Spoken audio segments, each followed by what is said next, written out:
ክርስቶስ ስም።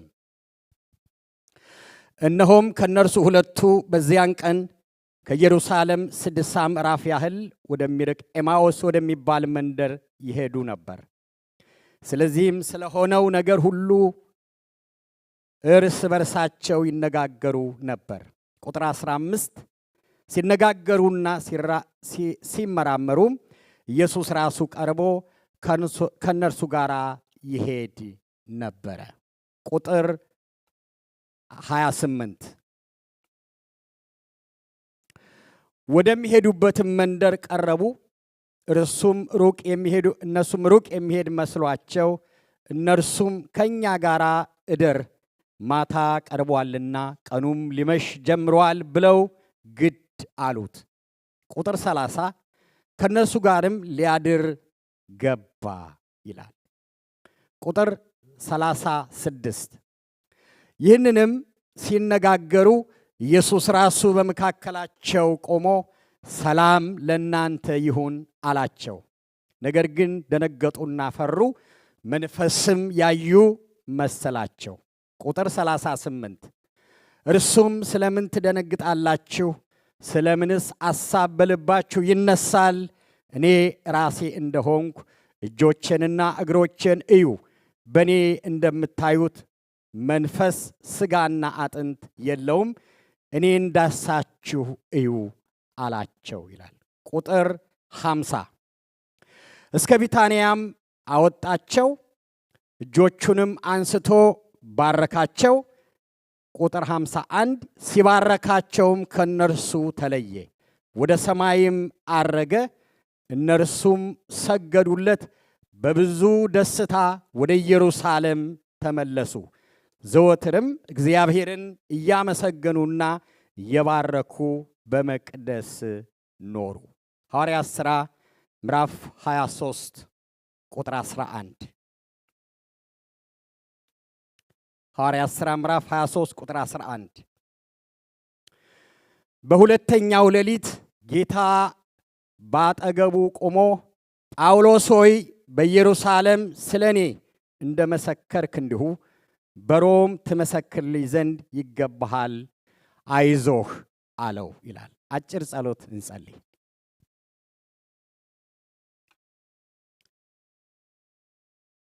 አምላካችን እግዚአብሔር ሆይ አንተ ታማኝ ጌታ ነህ። በመካከላችን በጸሎትም በአምልኮም ስለነበርክ ስለዳሰስከንና ስላገኘህን ስላየህን ሁሉ እናመሰግንሃለን። ጌታ እግዚአብሔር አምላካችን ሆይ አሁን ደግሞ በከበረው ቃልህ እንድትናገረን ወደ እያንዳንዳችን እንድትመጣ እንደመጣን እንዳንሄድ በአድራሻችን ትክክል ሰማያቶች እንዲከፈቱ እጸልያለሁ። ጌታ ሆይ የሚያወጣው የሚለውጠው የሚያድነው የሚፈጥረው የሚያድሰው ሕያው ድምፅህ ሕያው ቃልህ በመንፈስ ቅዱስ አማካኝነት እኔን ተጠቅመህ ዛሬ ከሰዓት በኋላ ወደዚህ ጉባኤ ድምፅህን እንድትልክ እጸልያለሁ። እኔም ራሴን ላንተ አቀርባለሁ። አንተ የሰጠኸኝን በፍጹም ትህትናና ታማኝነት እግዚአብሔር ሆይ ለከበረው ጉባኤ በደም ለዋጀው ማቅረብ የምችልበት ጸጋ በእኔ ላይ እንዲሆን እጸልያለሁ። እግዚአብሔር ሆይ አንድ ነፍስ አንተ አግኝተሃት ደስ ብሏት ወደ እግዚአብሔር ቤት እንሂድ ባለው ጊዜ ደስ አለኝ ተብሎ እንደተጻፈ እግዚአብሔር ሆይ እንደመጣች እንዳትመለስ ቀንበሯ ተሰብሮ እውነትም ኢየሱስ ተነሷል አብሮኝ አለ በጉዞዬ ሁሉ ብላ እንድትሄድ በኢየሱስ ክርስቶስ ስም እጸልያለሁ። ክብር ሁሉ ለዘላለም ላንተ ይሁን።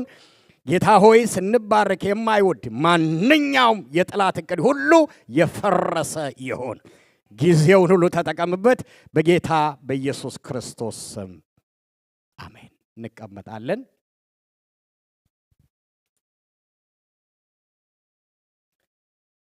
የእግዚአብሔር የአምላካችን ስም የተባረከ ይሁን። ለዛሬ የሰጠሁት ርዕስ ይሄ እንደምታውቁት ከባለፈው ሳምንት ጀምሮ የትንሣኤ ሳምንት ነው እና የዛሬ ሳምንትም አስደናቂ መልእክት እግዚአብሔር ሲናገረን ነበረ። ከዛም እንደዚሁና ዛሬ ማነሳው ሐሳብ ጌታችን ኢየሱስ ክርስቶስ ከትንሣኤ በኋላ 40 ቀን እዚህ ምድር ላይ ነበርና ብዙ ሰዎች አንዳንድ ሰዎች ጌታችን ኢየሱስ ክርስቶስ በዚህ ምድር ላይ የኖረው ከ33 ዓመት እስከ 36 ብለው እንደዛ የሚያስቡ ሰዎች አሉ። አብዛኛው በክርስትና አስተምሮ ጌታችን ኢየሱስ ክርስቶስ በ30 ዓመቱ አገልግሎት ጀምሯል። 3 ዓመት ተኩል አገልግሏል። ከሞት ከተነሳ በኋላ ደግሞ 40 ቀን በዚህ ምድር ቆይተዋል እና ይሄንን ነው ብዙዎቻችንም እውነትም የሆነው ብለን እንደ ቃሉ የምንቀበለው እና በተለይ ከትንሣኤው በኋላ እስከ ተመለሰበት ጊዜ ያለውን የ40 ቀን አገልግሎቱን ላይ ሰመራይዝ የተደረጉ 4 ዋና ዋና ሐሳቦችን በእነኚህ በሚቀጥሉት እሁዶች ሰመራይዝ አድርገን እናነሳለን። ኢየሱስ ክርስቶስ ያደረጋቸው ትልልቅ ጉዳዮች አሉ። ዝርዝሩ ውስጥ ባንገባ ግን ሰመራይዝ እናደርግና ዛሬም በእኛ ዘመን ስለሚሰሩ እነኚህ ማለት ነውና እናነሳቸዋለን። እግዚአብሔር በቃሉ ይባርከናል። ክብር ሁሉ ለእግዚአብሔር ይሁን። ምንዘምረው፣ ምናወራው፣ ምንጸለየው፣ ምናስበው ስለ ኢየሱስና ስለ ኢየሱስ ብቻ ነው። እሱ ሲከብር አብረን እንከብራለን። ክብር ለእግዚአብሔር ይሁን። የኛ ጌታ ሞትን ድል አድርጎ የተነሳ ጌታ ነው። ክብር ለእግዚአብሔር ይሁን። አሁን ደግሞ በክብር ያለ ጌታ ነው። ተመልሶ ደግሞ ይመጣል እና በእነኚህ በአራት ወይም ደግሞ በ40 ቀናት ውስጥ ብዙ ነገሮች ተከናውነዋል። ያደረጋቸውን ዋና ዋና ነገሮች 4 ቦታ ላይ እንከፍልና እናያለን። የመጀመሪያው ዛሬ አንዱን እናያለን። ኢየሱስ ክርስቶስ መነሳቱ የተረጋገጠባቸውን ሁኔታዎች እናነሳለን። ዛሬ ተነስተዋል፣ እንደ ሞተ አልቀረም፣ መነሳቱ ተረጋግጧል። ያንኑም ደግሞ እሱ እንደ ሞተ ብቻ ሳይሆን እንደ ተነሳ ገልጦልናል። እግዚአብሔር የተባረከ ይሁን። እሱ ውስጥ ያሉ በረከቶች አሉ፣ እነሱን ዛሬ እናያለን። ሁለተኛ የምናነሳው የአዲስ ዘመን ብስራት የተረጋገጠበት ነው። በዚህ 40 ቀን ውስጥ ኢየሱስ ክርስቶስ እሱ የመጣበትን ተልእኮ ፈጽሞ ጨርሶ እንደሚሄድና ሌላ ደግሞ ከሥላሴዎች አካል የሆነው መንፈስ ቅዱስ የእሱ ዘመን የሚጀመርበት አስቀድሞ ተስፋ ነበረ። እሱም ሲያስተምር ነበር፣ ያረጋገጠበት ነው። አሁን ይመጣል አላቸው። እሱ ከሄደ በኋላ ከ10 ቀን በኋላ መንፈስ ቅዱስ መጥቷል። ይሄ ዘመን የመንፈስ ቅዱስ ዘመን ነው። ጌታ እስኪመጣ ድረስ ይሰራል። እሱን እናነሳለን። እግዚአብሔር የተባረከ ይሁን። ሶስተኛው ኢየሱስ ክርስቶስ ወደ መጣበት የክብር ስፍራ ያረገበት ነው። 40ኛ ቀን ሰዎች እያዩት የእሱ ተከታዮች ያገለገላቸው ደቀ መዛሙርት አማኞች ሁሉ እያዩት በክብር ከፍ ብሎ ቦታው የሄደበት ነውና ይሄንን ስለ እድገቱ እናነሳለን። ሌላው አራተኛው በክብር የሚመለስበትና የክብር ተስፋ የተሰጠበትም ወይም የተነገረበትም አንዱ በዚህ በ40ኛው ቀን ውስጥ ነው። ይሄንን አራተኛ ላይ አንስተን ባሉን እሁዶች ሰመራይዝ ለማድረግ እንሞክራለን። ኢየሱስ ክርስቶስ ጌታ ነው። ዛሬ አንደኛውን እናያለን። ኢየሱስ ክርስቶስ ሳምንቱን ሙሉ ከዛም ባለፉት ለ2000 ዓመት እንደሰማነው እንደ ቃሉ ከሰማያት ሰማያት ወርዶ የኔንና የናንተን ሥጋ ለብሶ የኔንና የናንተን ቦታ ተክቶ በቀራንዮ መስቀል ላይ ሥጋውን ቆርሶ ደሙን አፍስሶ ተሰቃይቶ በትክክልም ስለኛ ሞቶ ስለኛ ተቀብሮ ተነስቷል። ክብር ለእግዚአብሔር ይሁን። አሜን። ዋና የክርስትና መሰረት ይሄ ነው። ክርስትናችን ኢየሱስ ክርስቶስ በመነሳቱ ተረጋግጧል። እግዚአብሔር የተባረከ ይሁን። ስለ ኃጢአታችን ሞቷል። እኔንና እናንተን ደግሞ ስለ መጽደቃችንና ከአብ ጋር ስለመታረቃችን ደግሞ ተነስቶልናል። እግዚአብሔር የተባረከ ይሁን እና ስለ መነሳቱ በጣም ብዙ ዝርዝር ሐሳቦች በአራቱ ወንጌሎችና በሐዋርያት ሥራ መጽሐፍ ላይ የተጻፉ አሉ። በተለይ 12ቱን ዋና መልእክቶቼ ባይሆኑም አንድ ጊዜ ነግሬያችሁ ልለፍ። 12 ጊዜ የተጻፉ የኢየሱስ ክርስቶስ ትንሣኤ የተረጋገጠባቸው ወይም ኢየሱስ ክርስቶስ መነሳቱን 12 ጊዜ ተገልጦ ለሰዎች ያረጋገጠባቸው የመጽሐፍ ቅዱስ ክፍሎች አሉ። እንዲሁ አነሳቸዋለሁ ባጭሩ። የመጀመሪያው መግደላዊት ማርያም የዛሬ ሳምንት እንዳየነው እሷን ተገልጦ መነሳቱን አረጋግጦላታል። ዮሐንስ ወንጌል ምዕራፍ 20 ከ1 እስከ 8 ስታነቡ በትክክል መነሳቱን ለመግደላዊት ማርያም ኢየሱስ ክርስቶስ ተገልጦ አረጋግጧል። ሁለተኛው መቃብሩን ለመጎብኘት የሄዱ ሴቶች ነበሩ። ለሴቶች ስማቸው አልተጠቀሰም። በማቴዎስ ወንጌል ምዕራፍ 28 ከ9 እስከ 10 ድረስ ለነኛ ሴቶች በትክክል እንደተነሳ ኢየሱስ ክርስቶስ መነሳቱን አረጋግጧል። ሌላው ሶስተኛው በጣም ሊወደው ለነበረው በኋላ በደንብ አነሳዋለሁ ለጴጥሮስ ለሱ እንደገና መነሳቱን አረጋግጧል። ሉቃስ ወንጌል ምዕራፍ 24 ቁጥር 34 ላይ እንዲሁም አራተኛ ለኤማኦስ መንገደኞች ቅድም ሳነብ እንደሰማችሁት በመንገድ ላይ ለሚሄዱ ሰዎች ኢየሱስ ክርስቶስ መነሳቱን በትክክል አረጋግጦ ተገልጦላቸዋል። አምስተኛ ለተጠራጣሪው ለቶማስ ከመገለጡ በፊት ለ11ዱ የሉቃስ ወንጌል ምዕራፍ 24 ከቁጥር 36 እስከ 43 ድረስ ለ11ዱ ሐዋርያት ኢየሱስ እንደተነሳ መነሳቱን አረጋግጦላቸዋል። ስድስተኛ ለደቀ መዛሙርት በሙሉ ዮሐንስ 20 ላይ ዮሐንስ 20 ከቁጥር 26 እስከ 31 ድረስ ኢየሱስ ክርስቶስ በትክክል ከሞት የተነሳ መሆኑን አረጋግጦላቸው ተገልጾላቸው አሳይቷቸዋል።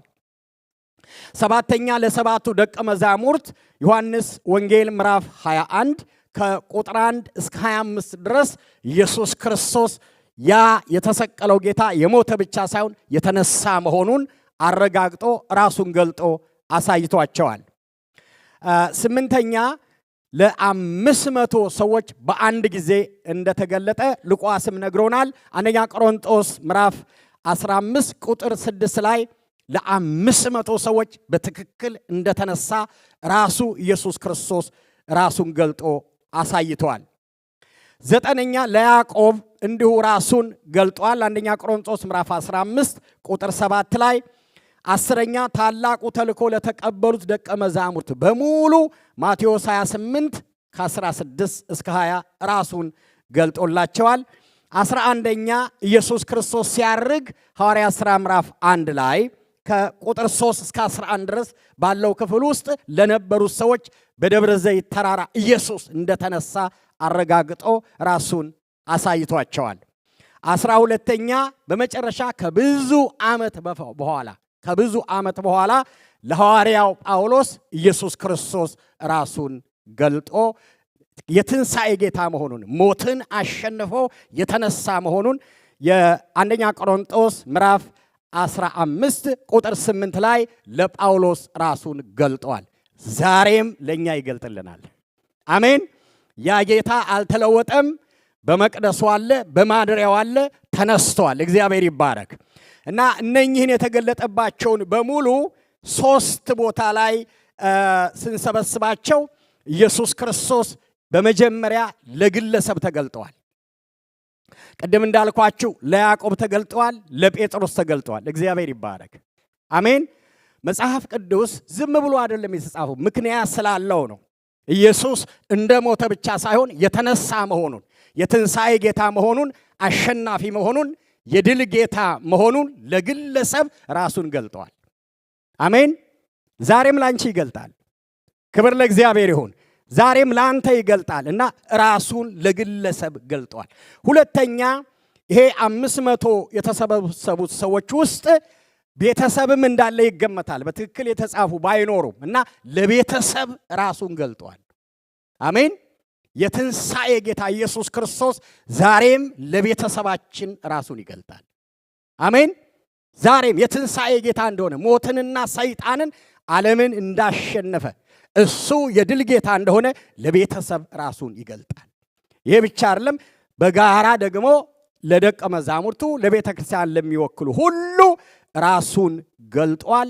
ዛሬም ለግለሰብ ለቤተሰብና ለቤተ ክርስቲያን ኢየሱስ ክርስቶስ ራሱን ይገልጣል። እሱ ትናንትናም ዛሬም ለዘላለምም ያው ነው። አሜን። ዛሬም የትንሣኤ ጌታ ነው። ክብር ሁሉ ለእግዚአብሔር ይሁን። ኢየሱስ ተነስተዋል። ስለዚህ እኛ የምናመልከው አምላክ የተሰቀለ፣ የተሰቃየ፣ የሞተ፣ የተቀበረ ብቻ ሳይሆን በድል የተነሳ ጌታ ነው።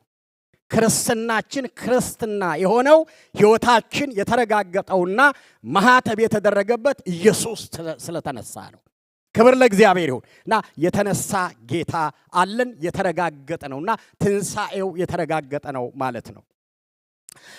ከዚህ ጋር በተያያዘ 5 ነገሮችን ለዛሬ አነሳለሁ። ኢየሱስ ራሱን የገለጠባቸው 5 ሁኔታ በጥንቃቄ ስሙኝ እና የዛሬ መልእክቶቻችን እነኚህ ስለሆኑ ኢየሱስ እንደተነሳ ሁሉ ጊዜ እንሰበካለን፣ እናነባለን። መጽሐፋችንም ላይ እጃችን ስላለ ስለምናውቀው እዛ ውስጥ ግን ራሱን የገለጠባቸው ነገሮች ውስጥ ግን 5 ትልልቅና ዋና ነገሮች አድርጓል ከትንሣኤ በኋላ። የመጀመሪያው አብሮነት ነው። አብሯቸው ሆነ። እግዚአብሔር የተባረከ ይሁን። አሜን። የደከሙትን አብሮ ሆነ፣ በር የዘጉትን አብሮ ሆነ፣ የሚንከራተቱትን አብሮ ሆነ፣ የፈሩትን አብሮ ሆነ። አብሮነት ወይም በቃ ብለው ተስፋ ቆርጠው ወደ የተግባራቸው የሄዱትን እንደገና ኢየሱስ ክርስቶስ መጥቶ አጠገባቸው ሲቆም ታዩታላችሁ። የሉቃስ ወንጌል ምዕራፍ 24 ቁጥር 13 ላይ በዚህ ቀን ከደቀ መዛሙርቱ 2 ከኢየሩሳሌም 11 ኪሎ ሜትር ያህል ወደሚርቅ ኤማኦስ ወደሚባል መንደር ይሄዱ ነበር። እነርሱም ስለሆነው ነገር ሁሉ እርስ በርሳቸው ይነጋገሩ ነበር። እየተነጋገሩ እየተወያዩ ሳሉ ኢየሱስ ራሱ ቀርቦ ከነርሱ ጋር ይሄድ ነበረ ይላል። እግዚአብሔር የተባረከ ይሁን። አሜን። እና የመጀመሪያው አብሮ መሆን ነው። ተስፋ ከቆረጠ ሰው ጋራ፣ ካዘነ ሰው ጋራ፣ ጥያቄ ከተሞላ ሰው ጋራ ያ የድል ጌታ አብሮ መሆን ነውና አብሯቸው ሆነ። ቁጥር 28 ላይ ወደሚሄዱበትም መንደር በተቃረቡ ጊዜ ኢየሱስ አልፎ የሚሄድ መሰለ። እነርሱ ግን ምሽት እየተቃረበ ቀኑ እየተገባደደ ስለሆነ ከኛ ጋር እደር ብለው አጥብቀው ለመኑት። ስለዚህ ከነርሱ ጋር ለማደር ገባ ይላል። እግዚአብሔር የተባረከ ይሁን። አሜን። ተስፋ የቆረጡ ሰዎች ከላይ ጀምሮ ስታነቡት ልክ ካገኛቸው በኋላ ለምንድነው የጠወለጋችሁት ያዘናችሁት ብሎ ሲጠይቃቸው አንተ በኢየሩሳሌም እንግዳ ሆነህ ትኖራለህ፣ በዚህ ከተማ በቃልና በሥራ ብርቱ የነበረው ነቢይ ኢየሱስ ክርስቶስን ያደረጉበትን አታውቅም ብለው ለራሱ ሲሰብኩለት ዝም ብሎ አስጨረሳቸው።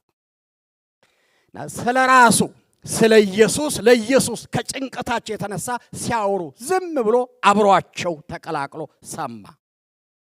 ግን ቁጥር 36 ይህንን እየተናገሩ ሳሉ ኢየሱስ ራሱ በመካከላቸው ቆሞ ሰላም ለእናንተ ይሁን አላቸው ይላል። እነኚህ ደቀ መዛሙርት ኢየሱስን አብሯቸው ራስ ሲበላ ካወቁ በኋላ እንደገና ሄዱና ለነ ጴጥሮስ ኢየሱስ ተነስቷል ብለው እያወሩ እያሉ ድንገት መስኮት አልተከፈተም፣ በር አልተከፈተም፣ ኢየሱስ መካከላቸው ቆመ ይላል።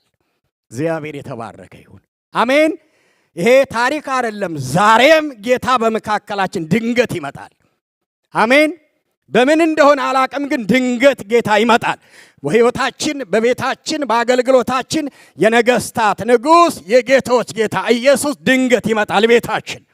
ክብር ለእግዚአብሔር ይሁን እና መጣና አብሯቸው ሆነ ይላል። ዮሐንስ ወንጌል ምዕራፍ 21 ቁጥር 4 ሲነጋም ኢየሱስ በባህር ዳርቻ ቆሞ ደቀ መዛሙርቱ ግን ኢየሱስ መሆኑን አላወቁም ይላል። ይሄ በኋላ አነሳዋለሁ እና አብሮ ከነ ጴጥሮስ ጋር አብሮ ሆነ። ቦታ ለቀው ከኢየሩሳሌም ሄደው ትተውት ወደ መጡት መረብና ባህር ወደ ሄዱት ሐዋርያት ጋር ኢየሱስ በጥንቃቄ ሄደና አብሯቸው ተገኘ ይላል። እግዚአብሔር የተባረከ ይሁን። አሜን። አብሮ ሆነ፣ አብሯቸው ሆነ። የእግዚአብሔር ትልቁ ስጦታና በረከት በደንብ ስሙኝ። እግዚአብሔር ሲወዳችሁ የሚሰጣችሁ ትልቁ ስጦታ ራሱን ነው። ክብር ለእግዚአብሔር ይሁን። መጽሐፍትን ስንመረምር ብሉይ ኪዳን በሙሉ ከአዳም ጀምሮ እግዚአብሔር ለሕዝቡ ይሰጥ የነበረው ዋስትና ራሱን ነው። ዘፍጥረት ስታጠኑ ከአዳምና ከሔዋን ጋር እግዚአብሔር ነበር አይደል? ገነቱ ሲመላለስ ድምፁን አብረው ነበሩ። ይሄ ብቻ አይደለም። ዘፍጥረት 12 ላይ ወደ አብርሃም ስትሄዱ እግዚአብሔር ለአብርሃም የሰጠው ዋስትና 15:1 ላይ እኔ ላንተ ጋሻህ ነኝ ነው ያለው። ክብር ለእግዚአብሔር ይሁን። እና እግዚአብሔር ሁሉ ጊዜ አብሮ ይሆናል። እግዚአብሔር ይባረክ። እስኪ ለአንድ ሰው እግዚአብሔር አብሮ ይሁን በሉት። እግዚአብሔር አብሮአችሁ ይሁን። እግዚአብሔር ከአብርሃም ጋር ብቻ አልነበርም፣ ከወለደው ከይስሐቅ ጋር ከልጁ ጋር ዘፍጥረት ምዕራፍ 26 ቁጥር 2 ላይ እኔ ካንተ ጋር ነኝ ይለዋል። እግዚአብሔር ይባረክ። አሜን። እግዚአብሔር ከናንተ ጋር አለ። እግዚአብሔር ከናንተ ጋር እንዳለ የምታምኑ ለጌታ ክብር አምጡ። ከናንተ ጋር እንዳለ የምታምኑ ይሄ ብቻ አይደለም። ያዕቆብንም ስትጠይቁት ዘፍጥረት ምዕራፍ 28 ቁጥር 15 ላይ እኔ ካንተ ጋር ነኝ ያለው አይደል? እግዚአብሔር የተባረከ ነው። በምትሄድበት መንገድ እጠብቅሃለሁ፣ ወደዚች ምድር እመልስሃለሁ፣ የነገርኩህን ሁሉ እስካደርግልህ ድረስ አልተውህም። ክብር ለእግዚአብሔር ይሁን። እስኪ ለአንድ ሰው ንገሩት፣ እግዚአብሔር የነገረሽን እስከሚያደርግ አይተውሽም፣ አይተውህም። እግዚአብሔር ከናንተ ጋር ነው። እግዚአብሔር ይባረክ። ይሄንን ድምፅ ሰምቻው ነው እግዚአብሔር ከናንተ ጋር አለ፣ ከኔ ጋር አለ የሚል ያጨበጭባል። ለሰራዊት ጌታ ለእግዚአብሔር ከናንተ ጋር አለ። ይሄ ብቻ አይደለም። ዘጸአት ምዕራፍ 3 ቁጥር 12 ላይ ሙሴ ሲጠራና ወደ ግብፅ ሲላክ እግዚአብሔር የሰጠው ዋስትና እኔ ካንተ ጋር እሄዳለሁ ቢል እኔ ካንተ ጋር ነኝ ያለው። ሙሴ ብቻ አይደለም። ኢያሱ አገልግሎት ሲጀምር ኢያሱ ምዕራፍ 1 ቁጥር 5 ላይ እግዚአብሔር ለኢያሱ የሰጠው ዋስትና ምን የሚል ነው? እኔ ካንተ ጋር ነኝ። እግዚአብሔር የተባረከ ይሁን። አሜን። እግዚአብሔር ከሕዝቡ ጋር አለ። ዳዊትን ብትጠይቁ የዳዊት የድል ውጤት የድል መነሻ አንደኛ ሳሙኤል ምዕራፍ 16 ቁጥር 13 ላይ የእግዚአብሔር መንፈስ ከዳዊት ጋር ነበር ይላል። ከዛች ቀን ጀምሮ ይላል። ክብር ለእግዚአብሔር ይሁን። ይህ ብቻ እንዳለ ነቢያትን ትልልቅ ሰክሰስፉል የሆኑ ሰዎች በሙሉ ታሪካቸውን ስትመረምሩ ምክንያቱ አንድና አንድ ነው፣ የእግዚአብሔር አብሮነት ነው። ክብር ለኢየሱስ ይሁን። እስራኤልን በሙሉ ሰብስቦ ኢሳይያስ ሲነግረን ምዕራፍ 43 ቁጥር 1 እና 2 ላይ በውሃ ውስጥ ባለፍክ ጊዜ ውሃው አያሰጥምህም ይላል አይደል? በእሳቱ ውስጥ ባለፍክ ጊዜ እሳቱ አይፈጅህም። ምክንያቱ ምንድን ነው የሚለው? እኔ ካንተ ጋር ነኝ ይላል። እግዚአብሔር የተባረከ ይሁን። ባህር አለ አለ፣ ውሃ አለ፣ ንፋስ አለ፣ ወጀብ አለ፣ መከራ አለ፣ ችግር አለ፣ ግን እግዚአብሔር ከኛ ጋር አለ። አሜን በይ። እግዚአብሔር ከኛ ጋር አለ። እግዚአብሔር ካንተ ጋር አለ፣ ካንቺ ጋር አለ፣ ከጠራቸው ሰዎች ጋር አለ፣ ከቤተ ክርስቲያን ጋር አለ። እግዚአብሔር ከኛ ጋር አለ። እግዚአብሔር ከኛ ጋር አለ። እግዚአብሔር ካንቺ ጋር አለ። አለ ጌታ ይሰማል፣ ያያል፣ ይራመዳል። የማቴዎስ ወንጌልን በሙሉ ስትሰበስቡ ማቴዎስ በጣም ትልልቅ ትምህርቶች ከያዙ መጽሐፍ አንዱ ማቴዎስ ነው። ሲጀምርና ሲጨርስ ሰመራይ ስታደርጉት ሲጀምር አማኑኤል ብሎ ነው የሚጀምረው አይደል አይደል? እነሆ ድንግል ትጸንሳለች፣ ወንድ ልጅ ትወልዳለች፣ ስሙን አማኑኤል ይሉታል። ተረጓሜው እግዚአብሔር ከኛ ጋር ይልና ይጀምራል። ሲጨርስስ ምዕራፍ 28 ቁጥር 20 ላይ እነሆ ሁል ጊዜ እኔ እና በእግዚአብሔር አብሮነት ጀምሮ በእግዚአብሔር አብሮነት ነው የሚያጠቃልለው መጽሐፉ በሙሉ። ስለዚህ እግዚአብሔር ከኛ ጋር አለ። እስኪ ለአንድ ሰው ንገሩልኝ፣ እግዚአብሔር ከኛ ጋር አለ። እግዚአብሔር ካንቺ ጋር አለ። ዛሬ የመጀመሪያው መልእክት ኢየሱስ የትንሣኤው ጌታ ከኛ ጋር አለ። አሜን። ከኛ ጋር አለ። ሞትን ያሸነፈው፣ ሲኦልን ያሸነፈው፣ ሰይጣንን ያሸነፈው ሙሉ ጌታ፣ የምንም በጀት እጥረት የሌለበት ኢየሱስ አብሮናል። አሜን ትላላችሁ? አብሮናል። ሰማይ ብቻ አይደለም፣ እዚህ አለ፣ አሁን አጠገባችን አለ። በመንፈስ እግዚአብሔር ከኛ ጋር አለ።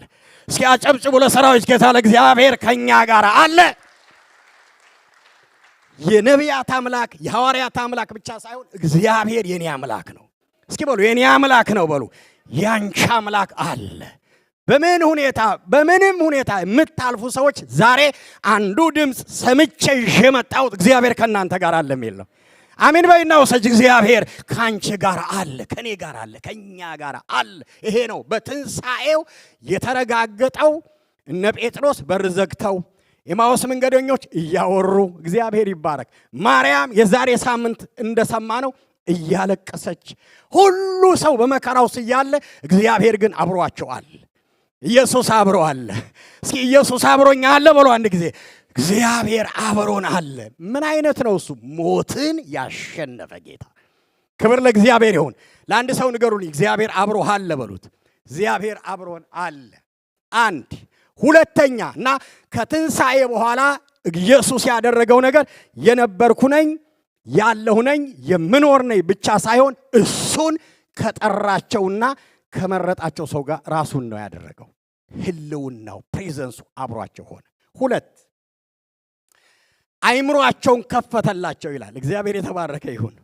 የዮሐንስ ያስተውሉ ዘንድ አይምሮአቸውን ከፈተላቸው። ይሄ በጣም ወሳኝና ቁልፍ በ40ው ቀን የተደረገ ትልቅ ጉዳይ ነው። አላወቁትም ይላል። የኤማሁስ መንገደኞች ያወራሉ ስለ ኢየሱስ ለኢየሱስ። እግዚአብሔር የተባረከ ይሁን። አሜን። እነ ጴጥሮስ በር ዘግተው አይሁድን ፈርተው እያለቀሱ ከተፍ ሲል አሉ። ነግሯቸዋል እኮ እነሳለሁ፣ ይይዙኛል፣ ይገሉኛል እያለ ነግሯቸው፣ ግን ከተፍ ሲል ነው አይደለም ምትሃት ነው መንፈስ ነው አሉና ተጠራጠሩ። ኧረ እኔ መንፈስ አይደለሁም ራሴ ነኝ አላቸው። ኦኬ፣ በምን ላሳምናቸው? ያው እጆቼ ያውና ጎኔ ራሱ እጁን አሳያቸው፣ ቁስሉን አሳያቸው። ይሄ ብቻ አለ። ዮሐንስ ወንጌል ምዕራፍ 21 ላይ ደግሞ አንጡ ዓሣ እኔ እበላለሁ፣ ምክንያቱም መንፈስ ሊበላ አይችልም፣ እበላለሁ እኔ ነኝ። እግዚአብሔር የተባረከ ይሁን። አሜን። እና እንደዛ የዛሬ ሳምንት ስለ ማርያም በደንብ ተምረናል። በጣም አንዱ የማርያም ነገር እንዳያችሁት እስኪ ኢየሱስ ክርስቶስ ታሪክም እንደሚነግረን እንደምናምነው በክርስትና የተሰቀለው ዓርብ ነው አይደል? ስለ የተነሳው እሁድ ነው።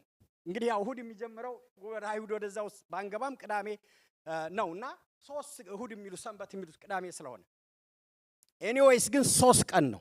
እኔና ፓስተር ፍጹም 3 ዓመት ከ6 ወር አብረን ኖረን እንዴት ነው ከ3 ቀን በኋላ ተለይቸው በ3 ቀን ሊጠፋብኝ የሚችለው? ይሄን አስባችሁ ታውቃላችሁ? እና ኢየሱስን ያያይ ማርያም ልትፈልግ ሂዳ ልክ መቃብሩ ጋር ከደረሰች በኋላ ዘወር ብላ ስታየው ኢየሱስ እኮ ነው፣ ግን አላወቀችውም ይላል። የተዘጋ ቤት ውስጥ ገብቶ አላወቁትም። አብሯቸው መንገድ ላይ ይሄደ አላወቁትም።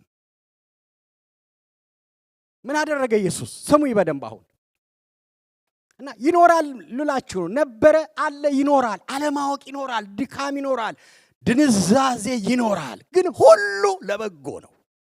ሁሉ ለበጎ ነው። እግዚአብሔር ያንን ያስወግደዋል። ክብር ለእግዚአብሔር ይሁን። ክብር ለእግዚአብሔር ይሁን። እግዚአብሔር ሁሉን ነገር ማድረግ የሚችል አምላክ ነው። አላወቁትም።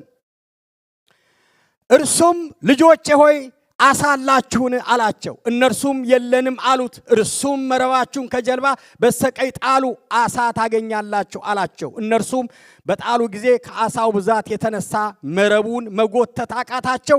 ኢየሱስም ይወደው የነበረው ደቀ መዝሙር ጴጥሮስን ጌታ እኮ ነው አለው ይላል። መረባችንን በዓሣ የሞላው ያ ከመሰቀሉ በፊት አብሮን ታምር ሲሰራ ያየነው ጌታ ነው። ጌታ እኮ ነው አለው። ያን ጊዜ ጴጥሮስ ራሱን ጣለ ይላል ወደ ባህር ውስጥ። ሉቃስ 24 ቁጥር 25 ላይ እየተነጋገሩና እየተወያዩ ሳሉ ኢየሱስ ራሱ ቀርቦ ከነርሱ ጋር ይሄድ ጀመር። ነገር ግን እንዳያውቁት ዓይኖቻቸው ተይዘው ነበረ ይላል። ይህንንም እየተነጋገሩ ሳሉ ኢየሱስ ራሱ በመካከላቸው ቆሞ ሰላም ለእናንተ ይሁን አላቸው። እነርሱ ግን ደንግጠው ፍርሃት ተዋጡ፣ መንፈስ ያዩ መሰላቸው ይላል። ዮሐንስ ወንጌል ምዕራፍ 20 ላይ ይህንንም ብላ ዘወር ስትል ኢየሱስ በዚያ ቆሞ አየች። ኢየሱስ መሆኑን ግን አላወቀችም ይላል።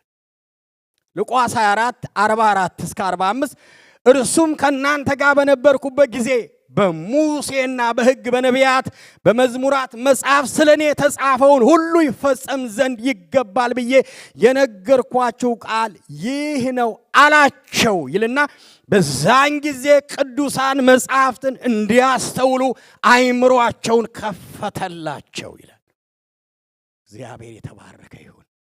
በአርባኛው ቀን ኢየሱስ ያደረገው ነገር ምንድነው ያደረገው? ደቀ መዛሙርቱና ተከታዮቹን መጽሐፍትን የሙሴን ሕግና የነቢያትን ትንቢት የተባለውን በሙሉ ያስተውሉ ዘንድ አይምሯቸውን ከፈተላቸው ይላል።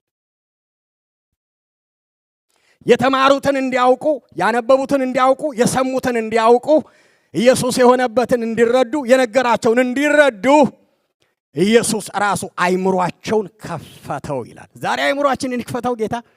የምናነበው እንድናስተውል፣ መንፈስ ቅዱስ የሚለን እንድንሰማ፣ የቆየውን የከረመውን የሰነበተውን የእግዚአብሔርን ሐሳብ እንድናውቅ አይምሯችን ይከፈት። አይምሮ የሚከፍት ደግሞ እግዚአብሔር ነው። ክብር ለእግዚአብሔር። ከፈተላቸው ይላል። አይምሯቸውን ከፈተው ይላል። እግዚአብሔር የተባረከ ይሁን። አሜን። አይምሯቸው ተከፈተ። እሺ፣ አይምሯቸው ሲከፈትና አብሯቸው ሲሆን ምንድነው የሆነው ስትሉ፣ ሶስተኛ ላይ ኢየሱስ ክርስቶስ አብሮ ሆኖ አይምሯቸውን ከፍቶ የሰጣቸው ሁለት ትልልቅ ስጦታዎች አሉ። ሰላምና ደስታ ይባላሉ። እነኚህ ቁልፍ ነገሮች ናቸው። ወርዶቹን ስለምናውቃቸው በቋንቋ ምክንያቱም በክርስትና አስተምሮ ውስጥ ሰላም ዓለምም ትጠራዋለች። እግዚአብሔር የተባረከ ይሁን። አሜን። ስሙ ድንቅ መካር፣ ኃያል አምላክ፣ የሰላም አለቃ ተብሎ የሚጠራው ኢየሱስ ይህንን ግዑዙን ዓለም የተጣላውን ከእግዚአብሔር ጋር ሰላም ለመፍጠር ነው። እግዚአብሔር የተባረከ ይሁን። አሜን። ኢየሱስ ክርስቶስ ሰላማቸውንና ደስታቸውን መለሰላቸው። ሉቃስ ወንጌል ምዕራፍ 24 ቁጥር 41 እና 52 ላይ ቁጥር 24 እንደዚህ ይላል፣ እነርሱም ከመደሰትና ከመገረም የተነሳ ገና ሳያምኑ በዚያ ቦታ አንዳች የሚበላ ነገር አላቸውን አላቸው። እነርሱም ሰገዱለት፣ በታላቅም ደስታ ወደ ኢየሩሳሌም ተመለሱ ይላል። እግዚአብሔር የተባረከ ይሁን። ኢየሱስ ክርስቶስ ሰላም ለናንተ ይሁን ሲላቸው ያ ከአብ የወጣው የእግዚአብሔር ደስታ ገባባቸው። ክብር ለእግዚአብሔር ይሁን። ተፍለቀለቁ። ክርስትና ሕይወታችሁ፣ አገልግሎትና ሕይወት ሁል ጊዜ የእግዚአብሔርን አብሮነት ቼክ የምታደርጉበት ስኬት ትልቁ ቁልፍ ነገር የውስጥ ሰላምና ደስታ ነው። ልድገመው፣ ውጫዊ አይደለም። እግዚአብሔር ከናንተ ጋር መሆኑን የትንሣኤው ጌታ አብሯችሁ እንዳለ ቼክ የምታደርጉበት የሚፍለቀለቅ ደስታና ሰላም በሕይወታችሁ ሲሞላ ነው። እግዚአብሔር የተባረከ እሱ የሰላም አለቃ ነው። ክብር ለእግዚአብሔር ይሁን። እየዘመራችሁ ትደሰታላችሁ፣ እየሰበካችሁ ትደሰታላችሁ፣ እየጸለያችሁ ትደሰታላችሁ። ጭንቀትን ያስወግደዋል። ክብር ለእግዚአብሔር ይሁን። እና ደስታቸውን መለሰላቸው ይላል። ሰላም ለእናንተ ይሁን አላቸው። ለምትጨነቁ፣ ግራ ለተጋባችሁ፣ አይሁዱን ለፈራችሁ፣ ቤት ለዘጋችሁ፣ ተስፋ ለቆረጣችሁ ሰላም ለእናንተ ይሁን አላቸው። እግዚአብሔር የተባረከ ይሁን። አሜን። ሰላማቸው ሲገባ ተፍለቀለቁ በደስታ። ኢየሱስ ጌታ ነው። መፍለቅለቅ ብቻ አለም፣ ደስ ብሏቸው ወደ ኢየሩሳሌም ተመለሱ ይላል።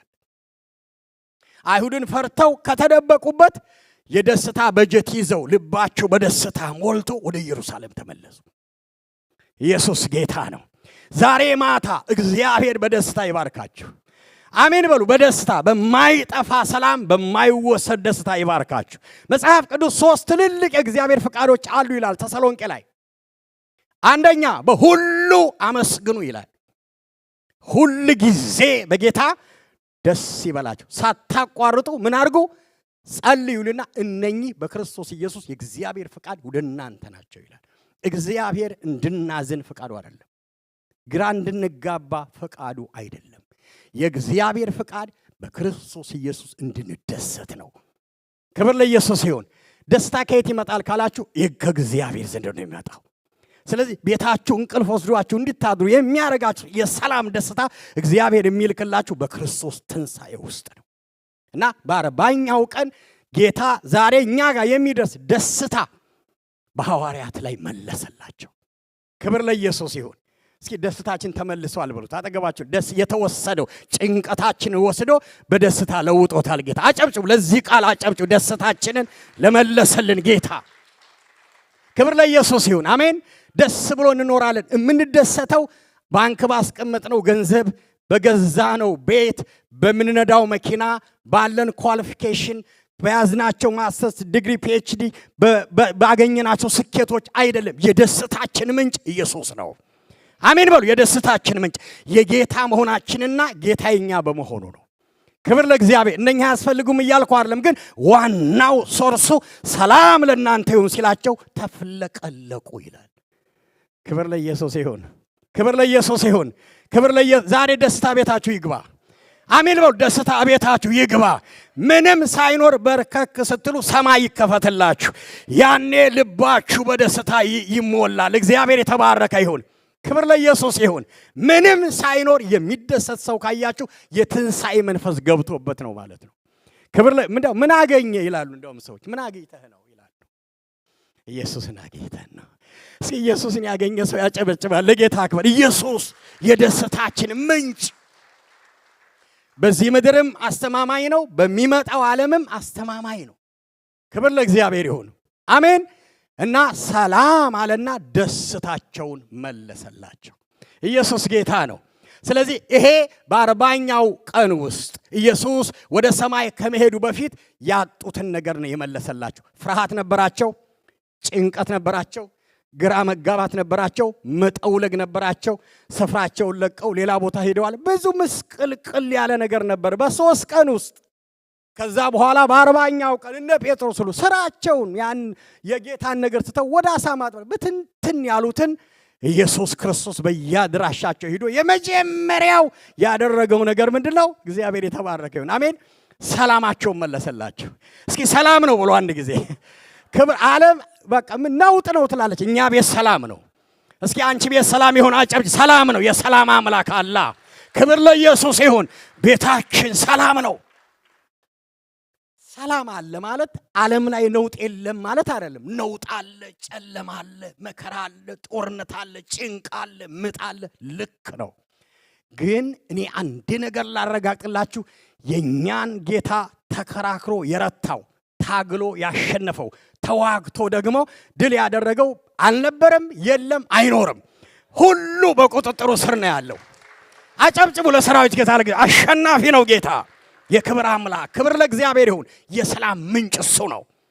ዩናይትድ ኔሽን አይደለም። የሰላም ምንጭ ኢየሱስ ነው። በዓለም ላይ ሰላም ሊያመጣ የሚችል እሱ ብቻ ነው። ወንጌል የሰላም ምንጭ ነው የምትለው አጨብጭቡ ለሰራዊት ጌታ ለእግዚአብሔር። ወንጌል የኛ ጌታ የሰላም አምላክ ነው። የሰላም ምንጭ ነው። የደስታ ምንጭ ነው። ስለዚህ ዓለም በሙሉ ግራ ተጋብታለች። እኛ ጸጋ ቤተ ክርስቲያን ግን ሰላም አለ። ሰላም ነው ብሎ አንድ ጊዜ ከጌታ የተነሳ ሰላም ነው። ክብር ለእግዚአብሔር ይሁን። ጠላት አንገት ሊያስደፋሽ አይችልም። ሰላም ነው ቤትሽ። ሰላም ሆኖ ገብቷል ጌታ። ሰላም ላንቺ ይሁን ብሎ ገብቷል አለ። ያንን ጉዳይ ያውቀዋል። በዛ ጉዳይ ላይ ኢየሱስ መጥቷል። ክብር ለእግዚአብሔር ይሁን። ደስታቸውን መለሰላቸው። ፍርሃታቸውን አስወገደ። ጭንቀታቸውን አስወገደ። አለማመናቸውን አስወገደ። ሰላምና ደስታውን መለሰላቸው። ሉቃስ ወንጌል ምዕራፍ 4 ቁጥር 18 እስከ 19 የጌታ መንፈስ በእኔ ላይ ነው፣ ለድሆች ወንጌል እንድሰብክ እርሱ ቀብቶኛል፣ ለምርኮኞች ነፃነትን፣ ለታወሩትም ማየትን እንዳውጅ፣ የተጨነቁትንም ነፃ እንዳወጣ፣ የተወደደችውን የጌታን ዓመት እንዳውጅ ልኮኛል ብሎ አስቀድሞ የተናገረውን ከትንሣኤም በኋላ በሐዋርያቱ ላይ ደግሞታል። እግዚአብሔር የተባረከ ይሁን። አስወገደላቸው። ይሄ ጌታ በድል በመነሳቱ ምክንያት። አራተኛ ወደ ቦታቸውና ወደ ስራቸው መለሳቸው። ወደ ስራቸው ወደ ቦታቸው። ቅድም እንዳነበብኩላችሁ ከኢየሩሳሌም ኮብልለው ይሄዱ ነበረ። ከአምልኮና ከወንጌል ስራ ትተው ወደ አሳ ማጥመድ ሄደው ነበር። ለቀው ነው። ኢየሩሳሌምን ለቀው ሄደዋል። ስራቸውንም ለቀው ሄደዋል። እና ያደረገው ላንብበው ቃሉን። ወደ ኢየሩሳሌም ተመለሱ። በዚያ ሰዓት ተነስተው ወደ ኢየሩሳሌም ተመለሱ። 11ዱና ከነርሱ ጋርም የነበሩት በዚያን በአንድነት ተሰብስበው አገኟቸው። እነርሱም ጌታም በርግጥ ተነስተዋል፣ ለስምዖንም ታይቷል ይባባሉ ነበር። ሁለቱ ደቀ መዛሙርትም በመንገድ ላይ የሆነውንና ኢየሱስ እንጀራ በቆረሰ ጊዜ እንዴት እንዳወቁ ተረኩላቸው ይላል። ቁጥር 24 ምዕራፍ 24 ቁጥር 33 እና 35 እነርሱም ሰገዱለት፣ በታላቅ ደስታ ወደ ኢየሩሳሌም ተመለሱ ይላል። እነኚህ የኤማውስ መንገደኞች እያወሩ ኢየሱስ ሞቷል፣ ኢየሱስ ተሸንፈዋል፣ ተስፋ ቆርጠናል፣ ዋጋ የለንም፣ ተስፋ የለንም እያሉ ሲያለቅሱ የነበሩት አግኝተነው እንጀራ ቆርሶ ሲሰጠን አይኖቻችን ተከፍተው ኢየሱስ ተነስቷል ብለው በታላቅ ደስታ ትተውት ወደ መጡት ተመልሰው ሄዱ ይላል። ዛሬ የመንገድ ለውጥ ይሆናል። አሜን በይ። የመንገድ ለውጥ ይሆናል። ወደ አልሆነ ነገር ሐሳብሽ ሄደ እህቴ ወንድሜ፣ ኢየሱስ ተነስቷል፣ ኢየሱስ ተነስቷል፣ ኢየሱስ ተነስቷል። ወደ ኢየሩሳሌም ተመለሱ። ኢየሩሳሌም የእግዚአብሔር ከተማ ነች። ኢየሩሳሌም የኪዳን ስፍራ ነው። ኢየሩሳሌም እግዚአብሔር የሚገኝበት ስፍራ ነው። ከእግዚአብሔር ውጪ ስኬት የለም። ክብር ለእግዚአብሔር ይሁን። ተመለሱ። ደግሞ ሲመለሱ ደስ ብሏቸው ነው የተመለሱ። በታላቅ ደስታ ኮብልለውባት የመጡትን ወደ ኢየሩሳሌም ተመለሱ ይልና ወደ ስፍራቸው ተመለሱ። አሳ አጥማጆች ወደ ሰዎች ወደ ማገልገል መጡ። የማቴዎስ ወንጌል ምዕራፍ 4 ላይ ኢየሱስ ክርስቶስ ምዕራፍ 1 ቅድም እንዳልኳችሁ አማኑኤል ተብሎ ምዕራፍ 2 ተወልዶ ምዕራፍ 3 ተፈትኖ ከጥላት ተጠምቆ ምዕራፍ 4 ተፈትኖ ምዕራፍ 4 ላይ እነ ጴጥሮስና ሐዋርያትን ጠራ። እንደምታውቁት ሲጠራቸው ለጴጥሮስ የተናገረው ነገር አንድ ነገር ነው። አንተ ከዚህ በኋላ አሳ አታጠምድም። የሥራ ለውጥ እግዚአብሔር የተባረከ ይሁን። ሰዎችን የምታጠምድ ትሆናለህ ነው ያለው አይደል? መንግስትን ካስተዋወቀ በኋላ አጀንዳውን ካስተዋወቀ በኋላ ይሄንን ነው ለጴጥሮስ ያለው።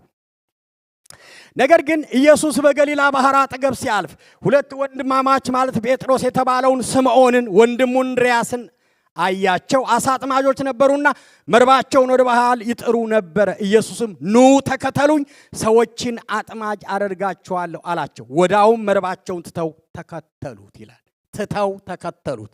ማቴዎስ 4 ከ18 እስከ 20 ስምዖን ጴጥሮስም ይላል ምዕራፍ 21 ዮሐንስ ወንጌል 21:3 ላይ ኢየሱስ ከሞተ ከተሸነፈ በሱ ተሸንፏል ብሎ አስቦ ሲገሉት ሲመቱት ሲያሰቃዩ ሲያይ ጴጥሮስ ዮሐንስ ወንጌል ምዕራፍ 21 ቁጥር 3 ላይ ስምዖን ጴጥሮስም አሳ ላጠምድ መሄዴ ነው አላቸው ይላል።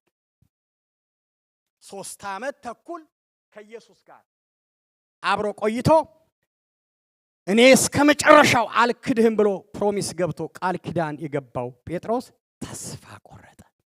ከዚህ በኋላ ኢየሱስ ተነስቶ እኛን መበጀት አይችልም፣ ወደ ስራ ይሄዳል አለና እኔ ልሄድ ነው ወደ አሳ ማጥመጃ ሲል በጣም የሚገርማችሁ ደግሞ አብረውት ሌሎቹም ተነሱ ይላል። እነርሱም እኛም ካንተ ጋር እንሄዳለን አሉና አብረውት ያሉት በሙሉ አብረው ተነሱ ይላል። ወጥተውም ወደ ጀልባው ገቡ። በዛ ሌሊት ግን ምንም ነገር አላጠመዱ። ሄዱ፣ ቢሞክሩ የለም። ቅድም እንዳልኳችሁ የበረከት ሁሉ ምንጭ ጌታ ግን ሳይፈርድባቸው ከተፍ አለ። ክብር ለእግዚአብሔር ይሁን። አሜን። ትተውት ወደ ሄዱት ነገር መጣና ምን እየሰራችሁ ነው አይነት ነገር አነጋገራቸው። ኢየሱስ በባህሩ አጠገብ ተገኘ። መረባቸውንም በአሳ ሞላው። አብሯቸው ደግሞ አሳ አስጠብሶ በላ። ጴጥሮስን ወደ ጥሪው መለሰው። ክብር ለእግዚአብሔር ይሁን። የዮሐንስ ወንጌል ምዕራፍ 21 ሁለት ትልልቅ መልእክት ነው ያለው። በደንብ ስሙኝ። ከምዕራፍ 21 ከቁጥር 1 እስከ 14 ጴጥሮስ ስፍራውንም ስራውንም ለቆ አሳ ማጥመድ ባህር የሄደበት ቦታ ላይ ኢየሱስ ተገኝቶ አብሮት ድል ያደረገበት ቦታ ነው። ምንም ሳይፈርድበት ያደረገውን ነገር በሙሉ ለውጦ ባዶነቱን በሙላት ከለወጠ በኋላ ኢየሱስ መሆኑን ከበላ ከጠጣ በኋላ ከምዕራፍ 21 ቁጥር 15 እስከ መጨረሻው ግን ጴጥሮስን መልሶ ወደ ስፍራው የመለሰበት ስፍራ ነው። ታውቁታላችሁ። ምንድነው ያለው? ትወደኛለህ አለው። ከበላ ከጠጣ በኋላ ትወደኛለህ? ኦኬ፣ ከወደድከኝ ላይ አሳ ነው፣ ታች ሰው ነው። ይሄን ምዕራፍ 4 ነው የነገረው ማቴዎስ ላይ። አሳ በቃህ፣ ሰው ታጠምዳለህ ነው ያለው። አሳ ይበቃሃል፣ ሰው ታጠምዳለህ። እግዚአብሔር የተባረከ ይሁን። አሜን። ባህር በቃህ፣ አንተ በኢየሩሳሌም ለኔ ዋጋ ትከፍላለህ፣ ታገለግለኛለህ ብሎ ጠርቶት ግን ተስፋ ቆርጦ የነበረውን ሰው ወደ ቦታው መለሰው። 3 ጊዜ ስለ በግ ጠየቀው። በግ ሰው ነው። እግዚአብሔር የተባረከ ይሁን። አሜን አሜን። ዛሬም እግዚአብሔር እንደዛ ይጠይቃል። በጌታ ስራ ውስጥ እግዚአብሔር የሰጠንን ነገር ምናልባት ትተን የሆነ የምናስብ ሰዎች ካለን እግዚአብሔር አሁንም አደራችንን እንድንፈጽም እያበረታታን ነው። ክብር ለእግዚአብሔር ይሁን። ክብር ለእግዚአብሔር ይሁን። እግዚአብሔር በእያንዳንዳችሁ የሚፈጽመው ነገር አለ። ሁላችን እዚህ ያለን ጴጥሮስ ነን እንደ ስጦታችን። ስለዚህ ያደረገው ነገር ወደ ስራቸው፣ ወደ ጥሪያቸው፣ ወደ ቦታቸው መለሳቸው። ወደ ኢየሩሳሌም ተመለሱ። እግዚአብሔር የተባረከ ይሁን። አገኘሁ ይደግ ይመስለኛል። የማዖስ መንገደኞች ወደ ኢየሩሳሌም ተመለሱ። ከሞት ተነስቷል ንጉሱ። እግዚአብሔር የተባረከ ይሁን። ኢየሱስ ተነስቶ ወደ ኢየሩሳሌም መልሶናል። ወደ እግዚአብሔር መልሶናል። አሜን። ስራችንንም ሰጥቶናል። ክብር ለእግዚአብሔር ይሁን። አሜን። ስለዚህ ቦታና ስፍራቸውን መለሰላቸው። 5ኛ ላይ ትእዛዝ ሰጣቸው። ትልቅ ትእዛዝ በአራቱም ወንጌሎች ላይ አለ። ማቴዎስ ምዕራፍ 28 ከ16 እስከ 20፣ የማርቆስ ወንጌል ላይ ምዕራፍ 16 ከቁጥር 15 ጀምሮ፣ የሉቃስ ወንጌል ላይ ቅድም እንዳነበብኩላችሁ እግዚአብሔር የተባረከ ይሁን። አሜን። ስለ እኔ ምስክሮች ትሆናላችሁ፣ የትንሣኤው ምስክሮች። የዮሐንስ ወንጌል ምዕራፍ 20 ላይ አብ እንደላከኝ እኔም እልካችኋለሁ ብሎ ተልኮ ሰጣቸው። እግዚአብሔር የተባረከ ይሁን። 1 2ኛ ከላይ ኃይልን እስክትቀበሉ ድረስ በኢየሩሳሌም ከተማ ቆዩ አላቸው። ዛሬ እኔና እናንተ የምንሰራው ስራ ኢየሱስ ክርስቶስ ለሐዋርያቶች በ40ኛ ቀን የሰጣቸውን ተልኮ ነው። እግዚአብሔር የተባረከ ይሁን። ልድገመው። ዛሬ እኛ የምንሰራው እኔና ፓስተር ፍጹም፣ ፓስተር ቴዲ፣ ሌሎቻችሁም እዚህ ያላችሁ ሽማግሌዎች የምናደርገው ሁሉ ኢየሱስ ክርስቶስ ለሐዋርያት የሰጠውን አጀንዳ ነው። ክብር ለእግዚአብሔር ይሁን። ክብር ለእግዚአብሔር ይሁን። ስለ ትልቅ ነገር ለቤተ ክርስቲያን ከአብ ይዞ የመጣውን እሱ የሞተበትን አጀንዳ ተልኮውን ሰጣቸው። ወደ ዓለም ሁሉ ሂዱ፣ ወንጌልን ለፍጥረት ሁሉ ስበኩ። እግዚአብሔር የተባረከ ይሁን። አሜን። ስልጣን ሁሉ በሰማይና በምድር ተሰጠኝ። እንግዲህ ሂዱና አሕዛብን ሁሉ በአብ በወልድ በመንፈስ ቅዱስ እያጠመቃችሁ ያዘዝኳችሁን እያስተማራችኋቸው ደቀ መዛሙርት አድርጓቸው።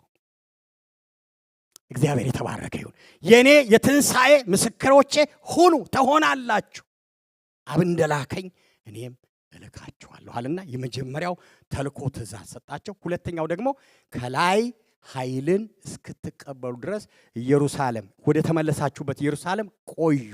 ከጥቂት ቀን በኋላ መንፈስ ቅዱስ ይመጣል፣ ትጠመቃላችሁ። ከዛ በኋላ ከኢየሩሳሌም በይሁዳ በሰማርያ እስከ ምድር ዳርቻ ድረስ ሁሉ ምስክሮቼ ትሆናላችሁ አለና አዘዛቸው። እስኪ ለዚህ ቃል አጨብጭቡ። ጌታ የተባረከ ይሁን። ይሄ አጀንዳችን ነው፣ የምንሰራው ስራ ነው። እግዚአብሔር የተባረከ ይሁን። ለዚህ ነው ጳውሎስ በሐዋርያትና በነቢያት መሰረት ላይ ታንጻቸዋል ይላል። ነቢያት ቅድም እንዳልኳቸው ይዘውት የመጡት፣ ሐዋርያት የተረከቡት በዚህ በ40ኛው ቀን ለሐዋርያት የሰጠውን ተልኮ እኛ አሁን እየሰራን ነው። አሜን። እንሰራና ነገ ለልጆች እናስረክባለን። ክብር ለእግዚአብሔር ይሁን። አሜን። እኛን ጠብቅና ከዚህ በፊት አንስተናል በደንብ። ይሄን ያመንነው፣ ይሄንን ነው ያወቅነው፣ ይሄንን ነው የተቀበልነው፣ ይሄንን ነው የምንሰራው፣ ይሄንን ነው የምንጠብቀው፣ ይሄንን ነው የምናስተላልፈው። ለዚህ ቃል ብቻ እንደገና አጨብጭቡ። ተልኮ ያላት ቤተ ክርስቲያን ነች እቺ። ክብር ለኢየሱስ ይሁን። አሜን። በትንሣኤው የተቀበልነው ትልቁ ነገር ተልኮ ነው። የሐዋርያው ጳውሎስን አንድ ጊዜ እናውጣና የሐዋርያ ሥራ ምዕራፍ 11 ሐዋርያ ሥራ ምዕራፍ 23 ቁጥር 11 እንደገና ላንብበው። የማጠቃለያ ቃል ነው። በደንብ ስሙኝ። በሁለተኛውም ሌሊት ጌታ ባጠገቤ ቆሞ ጳውሎስ ሆይ በኢየሩሳሌም ስለኔ እንደመሰከርክ እንዲሁ በሮም ትመሰክር ዘንድ ይገባሃል፣ አይዞህ አለው ይላል። በደንብ አንድ ጊዜ ጆሮአችሁን ስጡኝ።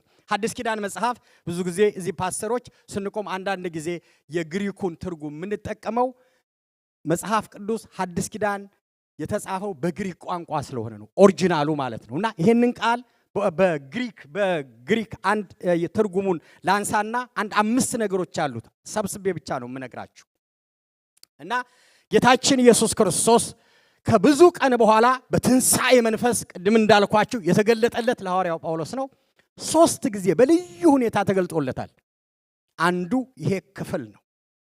በሙሉ ምዕራፉን ስታዩት ጳውሎስ ሊገደል በወንጌል ምክንያት የትንሣኤው መስካሪ ቅድም እንዳልኳችሁ ከነ ጴጥሮስ የተቀበለውን ተልኮ ኢየሱስ ክርስቶስ በሐዋርያት ምዕራፍ 9 ላይ አግኝቶት ስሙን የሚሸከም የክብር ዕቃ ተብሎ ትንሣኤውን ሲመሰክር ብዙ ታላላቅ ስራዎች ስለሰራ ሊገሉት የሞት ድግስ ተደግሶበት እያለ ነው እግዚአብሔር ዘንበል ብሎ ይሄንን ቃል የተናገረው። ልክ ሐዋርያቶች በዛን ጊዜ ኢየሱስ ተነስቷል፣ ምክንያቱም ኢየሱስ አለ ተነስቷል ብሎ መስበክ ስለሚያስገድል እሱም የእግዚአብሔር ልጅ ነኝ ስላለን የገደሉት ይሄን የሚመሰክርም ስለሚያስገድል እነሱን ነፃ ያወጣ ጌታ ከብዙ ዓመት በኋላ መጣና ለጳውሎስ አይዞህ አለው። ታርሴህ ይባላል በግሪክ። አይዞህ የሚለው ቃል ቀጥተኛ ትርጉሙ ታርሴህ ይባላል።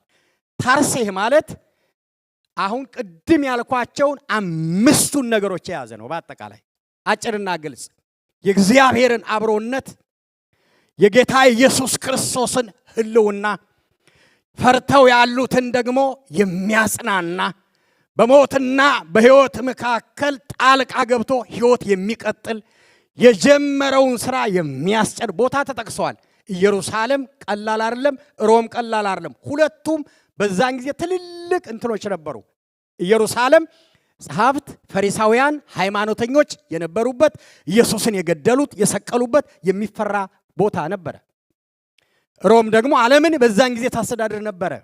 ታላላቅ ባለስልጣኖች የዓለም ገዦች የነበሩበት ነው እና በኢየሩሳሌም ስለኔ ምስክር እንደሆንክ ሮምም ትመሰክርልኛለህ አለው። እግዚአብሔር ይባረክ። ግን ስትመሰክርልኝ ታርሴህ ነው አለው። እግዚአብሔር ይባረክ። አሜን። እስኪ ታርሴህ በለው አንድ ጊዜ። ታርሴህ ማለት እግዚአብሔር ከኔ ጋር ነው ማለት ነው። ክብር ለእግዚአብሔር ይሁን። አሜን። የእግዚአብሔር አብሮነት የእግዚአብሔር ሕልውና ከጠራቸው ጋር ማለት ነው። ይህ ብቻ አይደለም። በመንገድ ሁሉ የጀመርከው ነገር አለ፣ አምልኮ አለ፣ አገልግሎት አለ፣ ይቀጥላል ማለት ነው። እግዚአብሔር ይባረክ። አሜን። የተደገሰብህ ሞት አለ፣ እሱን ሰብረዋለሁ ማለት ነው። ክብር ለእግዚአብሔር ይሁን። የተጠነሰሰ ጥንሰሳ አለ፣ እደፈዋለሁ፣ አይችሉም፣ አይነኩህም ማለት ነው። ጸጋ ደስ ይበልሽ፣ እግዚአብሔር የተባረከ ይሁን። እግዚአብሔር ካንቺ ጋር አለ። የትንሣኤው ጌታ ከእናንተ ጋር አለ። ስለዚህ እግዚአብሔር የሰጣችሁን ተልእኮ እንድትፈጽሙ እግዚአብሔር አብሯችሁ አለ። ክብር ለእግዚአብሔር። አጨብጭቡ ለሰራዊት ጌታ ለእግዚአብሔር። እግዚአብሔር አብሯችሁ አለ። መለኮታዊ አብሮነት የባዘነውና የፈራውን ማበረታታት፣ የህይወት ተስፋን ማስቀጠል፣ መከራ ጊዜ ድንገት ጣልቃ መግባት፣ የተጀመረን ስራ ማስቀጠል ማለት ነው። ታርሴ ማለት እግዚአብሔር የተባረከ ይሁን። አሜን። እግዚአብሔር ዛሬ ምሽት እንደዚህ ይላል ለዚች ቤተ ክርስቲያን መሪዎች፣ አገልጋዮች፣ ምእመን እግዚአብሔር የተናገረውን ነገር ሊፈጽም የትንሣኤው ጌታ በመካከላችን ተገኝቷል። አለ የሚል ሰው ያጨበጭባል። ለጌታ ክብር አጨብጭቡ። አለ እግዚአብሔር ሊያስጨርሰን አለ፣ በመካከላችን አለ። አሜን። እስኪ እግዚአብሔር አብሮሃል በሉት። እግዚአብሔር አብሮሃል። መለኮታዊ አብሮነት፣ ጉብኝት እግዚአብሔር የተባረከ ይሁን። አሜን። ከልጆቻችሁ ጋር አለ፣ ከቤታችሁ ጋር አለ። ኢየሱስ ክርስቶስ በ40 ቀኑ ውስጥ ያደረገው የመጀመሪያው ነገር ራሱን በሕያውነት ገልጦ ማረጋገጥ ነው። ለምን ማረጋገጥ ፈለገ? ከጠራቸው ጋር አብሮ መሆን ስለፈለገ። አሜን። ያጡትን ሰላምና ደስታ ለመመለስ ስለፈለገ፣ የለቀቁትን ስፍራ ወደዛ ወደ ክብር መመለስ ስለፈለገ እግዚአብሔር የተባረከ ይሁን። አሜን። እጃቸው ላይ የነበረውን ስራ ወደ እነሱ መመለስ ስለፈለገ እግዚአብሔር የተባረከ ይሁን። አሜን። የጀመሩትን ስራቸውን ወደ እነሱ መመለስ ስለፈለገ ዋናውን የእግዚአብሔር አብን ተልኮ ይዞት የመጣውን ለቤተ ክርስቲያን መስጠት ስለፈለገ ለዚህ ምክንያት ኢየሱስ ተገልጧል። አሜን።